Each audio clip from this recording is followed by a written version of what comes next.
To all the non-believers, non-believers, non-believers, non-believers, non-believers, non-believers, non-believers, non-believers. I'm making out.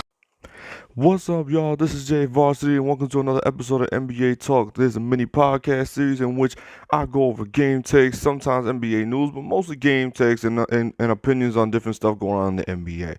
And we got quite a few things to go over from this past weekend. We had win streaks started, losing streaks ended. You know, we got different things to go over. I'm pretty sure you saw the headline in my thumbnail. I'm pretty sure you already know the topics we're gonna go over.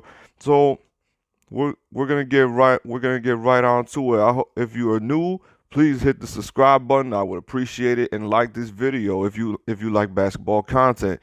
So let's get right into it. For me, I'm gonna get right into the headline. The Lakers ended their 4-game losing streak with two dominating wins over the Portland Trailblazers and a dominating performance over the Golden State Warriors. Like, that game was over by the first half. I'm pretty sure everybody can agree with that.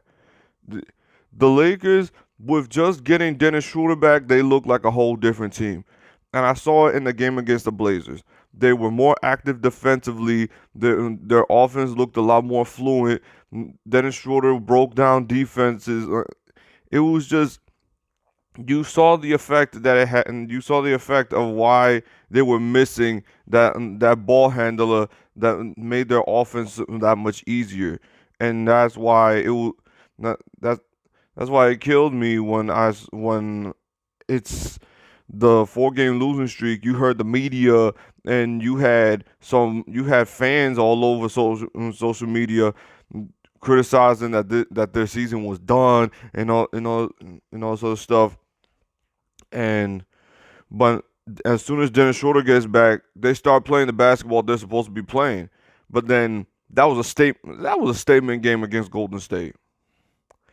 That was a statement game that they put up against Golden State. Because I think they learned their lesson from when they blew that game on Martin Luther King Day, and they said, we're not going to do that again. I'm pretty sure they were reminded of that, and they said, let's not do that again. Let's not give the Warriors any fighting chance of coming back. Like, let's just not do that, because you give the Warriors a fighting chance and they'll somehow make it into the game. And they just took off from the get-go, because I never seen them fire so many threes and then hit them at such a high clip, and the Lakers are just that dangerous. If they are getting defensive stops, killing you in transition, and then at the same time they're knocking down the perimeter shots, oh man, like, seriously, just good luck with that. Good luck with that. So yeah, I was pretty damn happy to see the Lakers get those 2 wins this weekend. I can't believe I actually said that. The Miami Heat also are on a winning streak. Yeah, my actual team is on a winning streak. Now, LeBron is my boy, but my actual team has been the Miami Heat for how many years?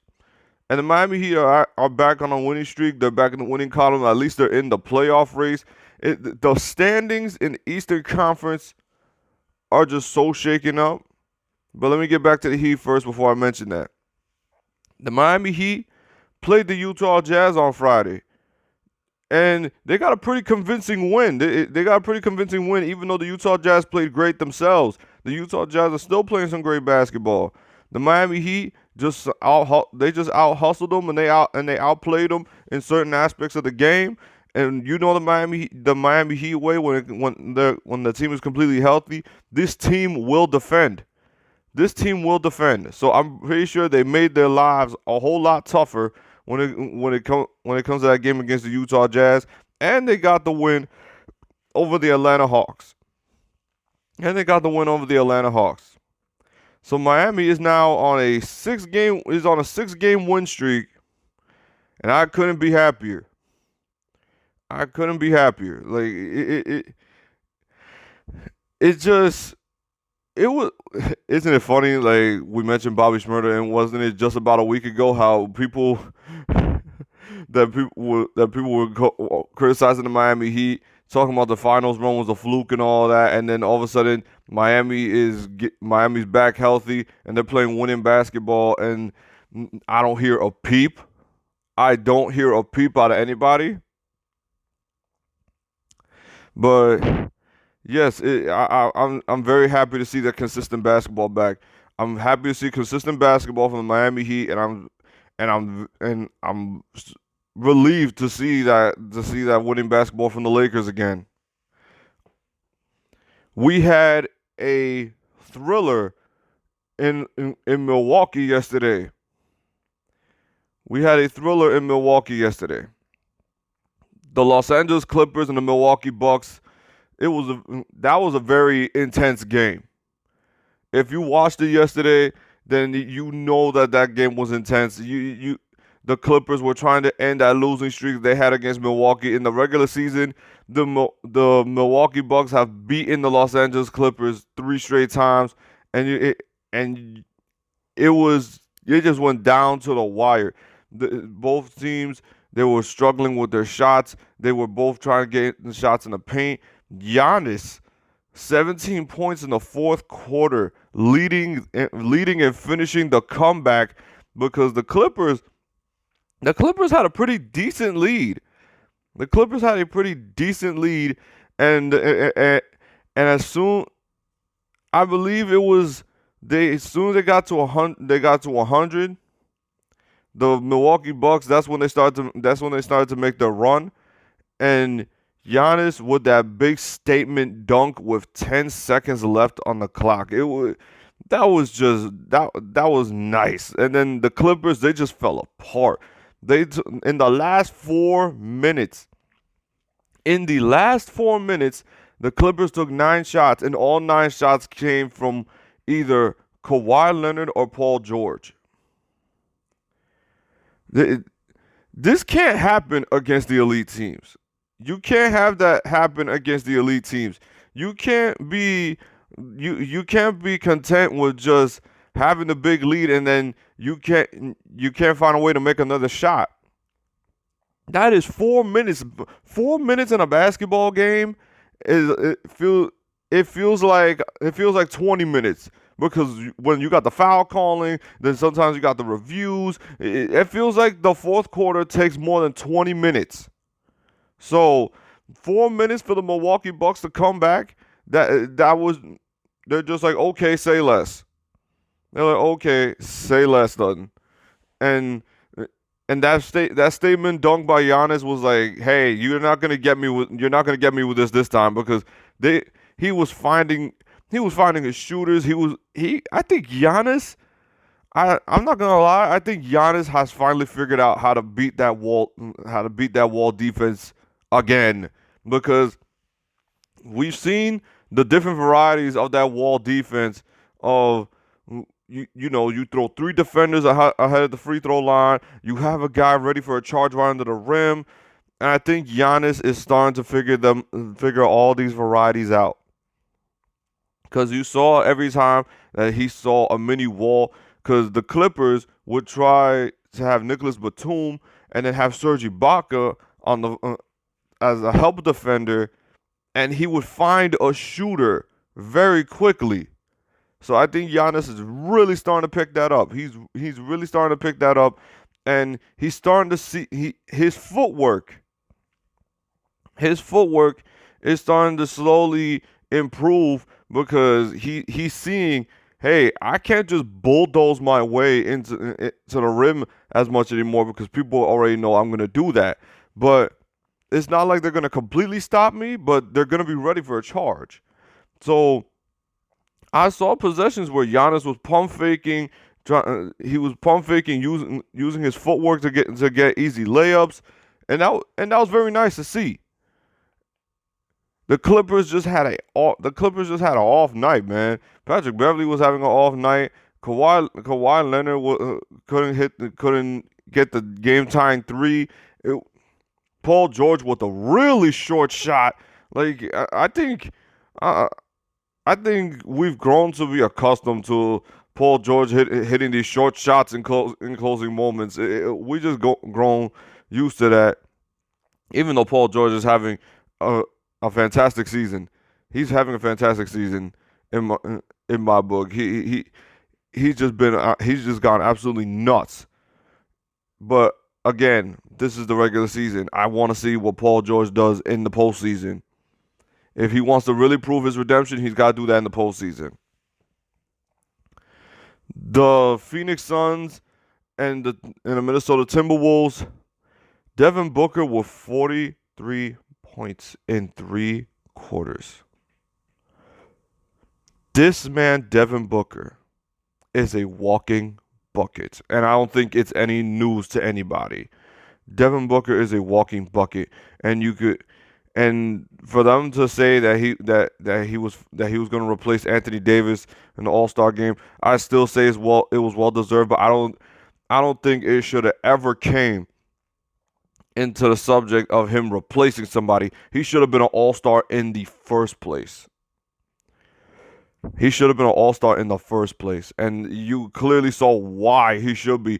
The man could give you a 40-point game, and it just looks effortless to him at this point. Chris Paul has evolutionized Devin Booker, and Devin Booker was already good. Chris Paul has just made this man even better, because his game it's a lot smoother now because he has that ball handler. Just like how I said, look how effective the Lakers are when they got Dennis Schroeder back. Look how the Phoenix Suns are having Chris Paul. And then you have veterans. Then you added a veteran like Jay Crowder. And then you got Frank Kaminsky. Devin Booker's game is just going to be a whole lot more dangerous because he's got those pieces he's got those role players that are going to do their jobs. They're going to do their jobs. Chris Paul, he's going to be that floor general. He makes Devin Booker's life a whole lot easier. And he's just going to be an even more dangerous walking bucket for years to come. And, oh my God. Like I said, 43 points in 3 quarters. Oh my Lord, Jesus Christ. And then on the Timberwolves aspect, look, the Timberwolves, they got nothing much to look forward to other than what can Anthony Edwards do the rest of the season. They have nothing else to look forward to than to see what else can Anthony Edwards do, because it's his rookie year. You want to see you just want to see what the kid can do, and he's been a very exciting player. He's been a very exciting player. He has a very decent 3-point shot. He's very athletic, and I like Anthony Edwards. But do I think he's a franchise piece? Do I really think he's a franchise piece? No, but I really do think that give him a year or two, and then him and Karl Anthony Towns could do something. Because Karl Anthony Towns, I think the window for him is really starting to close. And I'm not saying him. I'm talking about the organization of the Minnesota Timberwolves. I think Karl Anthony Towns is going to start to lose patience with the organization after this season, because to make one postseason in more than 14 years, and that one postseason you get beaten 5 by Houston, I would be frustrated if I was Karl Anthony Towns. But like I said, we don't know everybody's mental mindset, because we said the same thing about Bradley Beal, and he said he wanted to stay in Washington. And I'm gonna get into that game in a second. But yeah, but like I said, if you're a Timberwolves fan, you should really be happy for what you're seeing from Anthony Edwards. Don't take this season.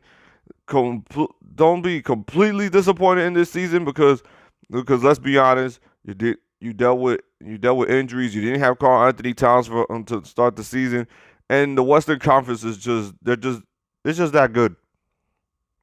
The Western Conference is that good. you need more if you're gonna survive in the Western Conference. You need more decent role players. I'm not saying you need to go get a superstar or anything like that, because I don't think the superstar hunting is as heavy as it is now, because everybody's just getting 2 stars and building around them, except if you're Brooklyn with the big three, whoopee. But it's like this. There was a point in time when the Minnesota Timberwolves looked like they had a bright future. They did. When they had Zach LaVine, Andrew Wiggins, and Karl-Anthony Towns, it did look like that they had a bright future, and you could clearly see Zach LaVine is the more talented out of the three. Zach LaVine is the most talented out of the three that were there. Because look at the numbers Zach LaVine is putting up, at the efficiency he's doing it, and he just looks like he has gotten better and better ever since he left Minnesota. Ever since he got traded from Minnesota, he just got better every single year. The Boston Celtics ended their losing streak.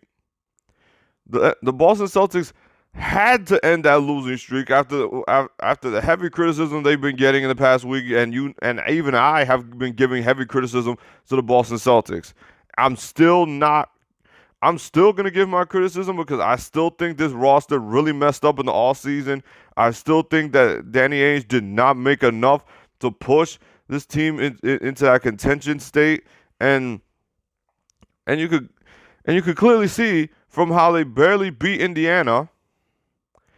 They barely beat the Indiana Pacers, and they barely beat the Washington Wizards. Now the Washington Wizards, they were playing great basketball.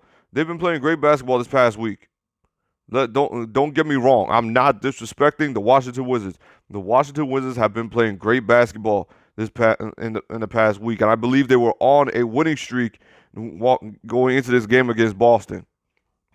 So the Washington Wizards are not no slouches. You got to deal with Bradley Beal, and you got to deal with Russell Westbrook. You got to deal with Rui Hachimura. You got to deal with the rookie.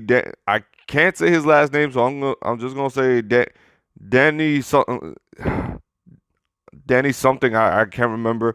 And you got Davis Bertans. So they have a really decent team when they're all healthy. That's just been the problem. The Washington Wizards just weren't healthy. That's why they are in the predicament that they're in.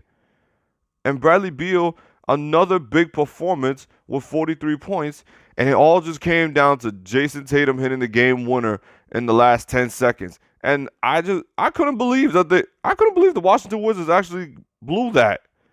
They had a 5-point lead with 40-something seconds to go, and I couldn't believe that they just let Jason Tatum get the 2 easiest drives in the entire game.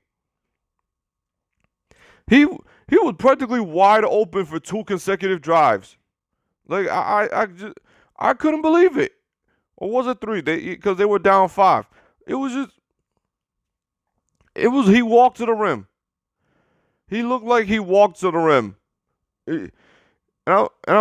Except for that one layup where he had to go where he had to do that crazy athletic layup, and it was just basically he walked to the rim at that point.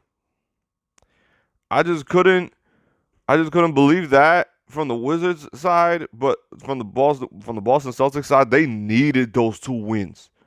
They needed those 2 wins, and you can't tell me I'm wrong. You can't tell me I'm wrong there. The Boston Celtics needed those wins because they're falling in the standings.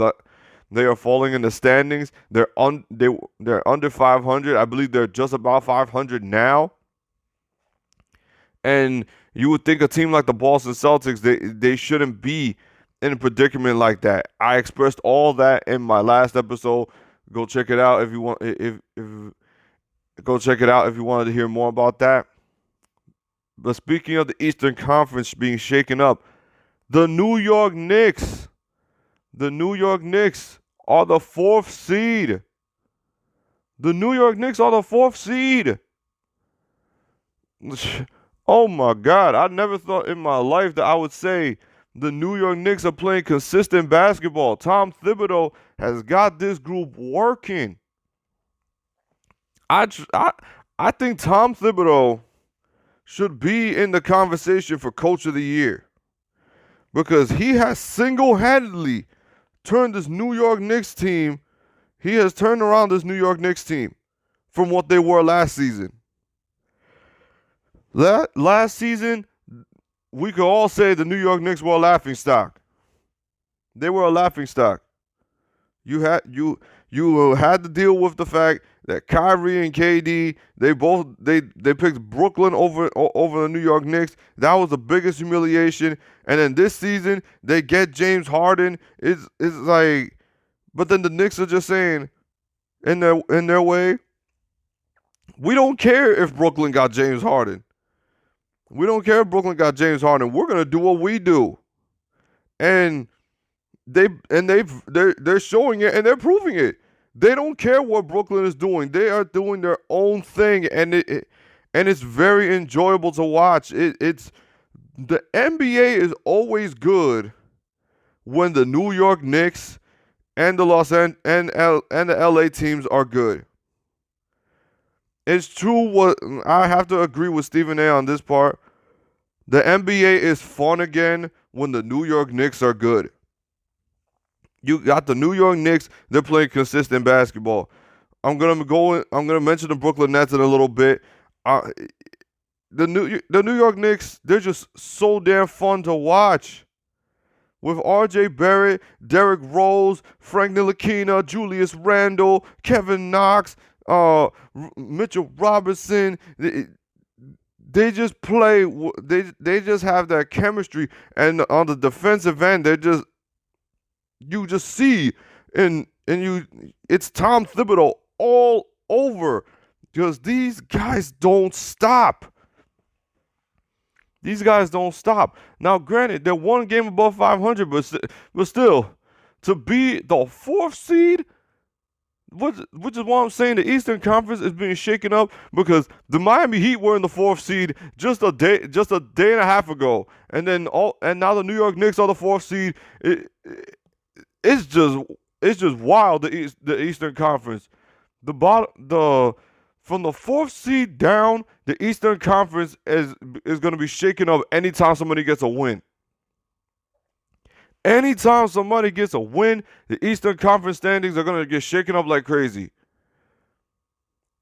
And this is going to be really fun, because like I said the New York Knicks are going to make the playoffs, and oh my God, keep on.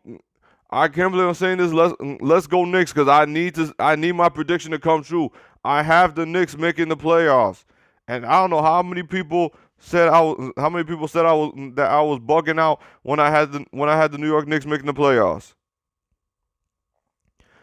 So keep going, and I hope Knicks fans are happy. I hope Knicks fans are happy so far, because I hope so far so good.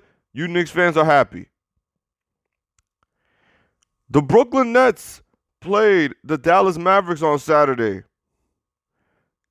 Just a few hours before the game, Kyrie Irving was told that it was reported Kyrie Irving was going to be out with that shoulder again, and I kind of knew that Dallas was gonna win this game.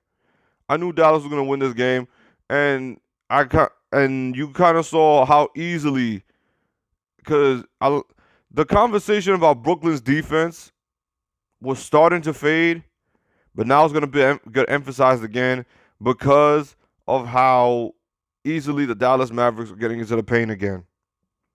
They were getting into the paint easily again. They were hitting knockdown threes. Luka Doncic was being Luka Doncic. It was domination by the Dallas Mavericks, and I can't say nothing else more than that. It was just straight domination.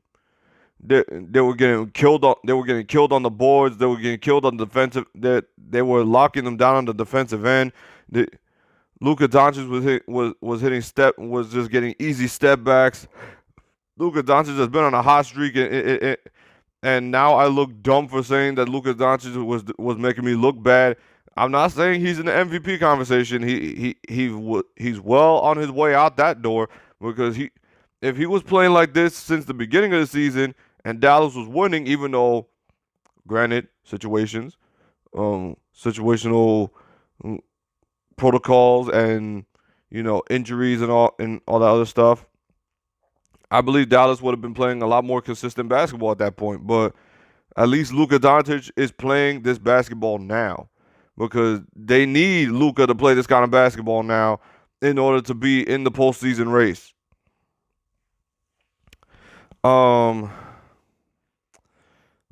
Let's see. What the Utah Jazz?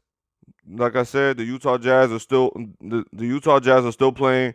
They're still playing that consistent basketball. They're beating the teams that they gotta beat at this point.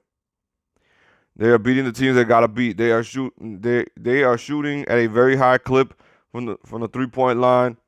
Donovan Mitchell has just been on another level, and you can't help but enjoy that a team like Utah is playing the way that they're playing. You just gotta enjoy it. You just gotta enjoy that they're playing at this level, because now the question is, can they maintain this level? Can they maintain this level? Because the whole thing was they made a statement win over the Lakers, and now the Lakers are starting to slowly come back whole. Can they maintain this? And will they maintain this if the Lakers are whole? That's another question. Can the Lakers can they do the same thing to the Lakers when they're whole? Because it's easy to do that when they don't have two of the three key pieces on their team. But yeah, I think I covered everything I needed to cover in today's episode. Yeah, I got straight to the point. I don't think I need to cover anything more at this point. I'm pretty sure everybody else knows they're getting their game takes and everything. And it was a fun weekend for the NBA. It was a really fun weekend seeing the NBA standings get shaken up in the Eastern Conference like they did. Because in one day, you had one team being the 4th seed and then the 7th seed, and then one team is the 8th seed. Yo, the Eastern Conference is just going to be pretty damn dramatic with the playoff push. Yeah, that's about it with that. We'll see what goes on more as the season progresses. Like, comment, subscribe, and hit the bell if you like basketball content. Stay safe. This is your boy Jay Varsity, and I'm out. Peace. We got some non-believers out there. Make believers out of